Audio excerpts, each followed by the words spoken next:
윤석열 대통령은 공수처의 구속 뒤 첫 소환 조사에 응하지 않았습니다.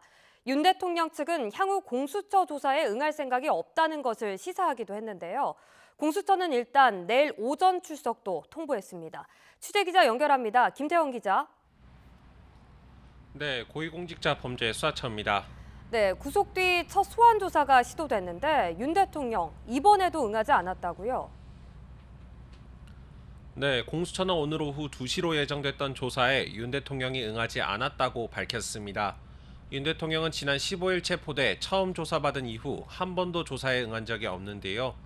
윤 대통령 변호인 윤곽근 변호사는 오늘 출석이 어려울 거라고 예고하면서 공수처에 더는 할 말이 없다고 덧붙이기도 했습니다.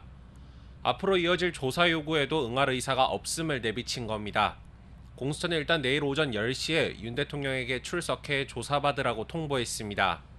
공수처는 윤 대통령이 내일도 나오지 않는다면 강제인치나 구치소 방문조사 등 다른 방안을 통해서라도 윤 대통령을 조사하겠다는 방침입니다. 네, 윤 대통령 측은 구속영장을 발부한 법원의 결정에도 강하게 반발했죠. 네, 윤 대통령 측은 입장문을 내고 사법부 판단을 존중한다는 말을 꺼내기도 어려울 정도의 엉터리 영장이라며 반발했습니다. 대통령을 구속할 사유는 찾기 어려웠고 석방할 사유는 차고 넘치는데도 터무니없이 구속영장이 발부된 거라고 주장했습니다. 이어 없앨 증거도 없고 직무정지 상태라 영향력을 행사할 위치도 아니고 핵심 관계자들 상당수가 이미 구속 기소돼 있다면서 법원이 내놓은 영장 발부 사유를 반박했습니다. 윤 대통령 측은 법치가 죽고 법양심이 사라졌다며 사법부를 겨냥한 비판 수위를 높이면서도 포기하지 않고 앞으로의 사법 절차에서 잘못을 바로잡겠다고 밝혔는데요. 추후 구속적부심을 법원에 청구해 구속이 적법했는지 계속 구속할 필요가 있는지 등을 다시 한번 다퉈볼 것으로 보입니다. 네. 이 같은 변호인단의 반발에 공수처도 즉각 재반박에 나섰다고요. 네, 공수처는 윤 대통령 변호인단이 법치를 부정하는 취지의 입장문을 냈다며 강한 유감을 표했습니다.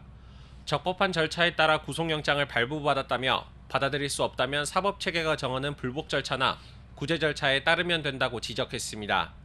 공수처 관계자는 이어 구속영장이 발부됐다는 것은 혐의가 소명됐다는 게 전제라고도 강조했습니다. 이 밖에 공수처는 오늘 오후 윤 대통령에 대해 변호인을 제외한 일반인과의 접견을 금지하는 조치도 내렸습니다. 공수처는 윤 대통령이 사건 관계자 등 외부와 접촉하면 증거인멸 우려가 커질 것으로 보고 이같이 결정한 것으로 확인됐습니다. 가족인 김건희 여사도 마찬가지로 접견할 수 없는데요. 다만 서신의 수신과 발신을 금지하는 조치는 별도로 취하지 않았습니다. 지금까지 공수처에서 YTN 김태원입니다.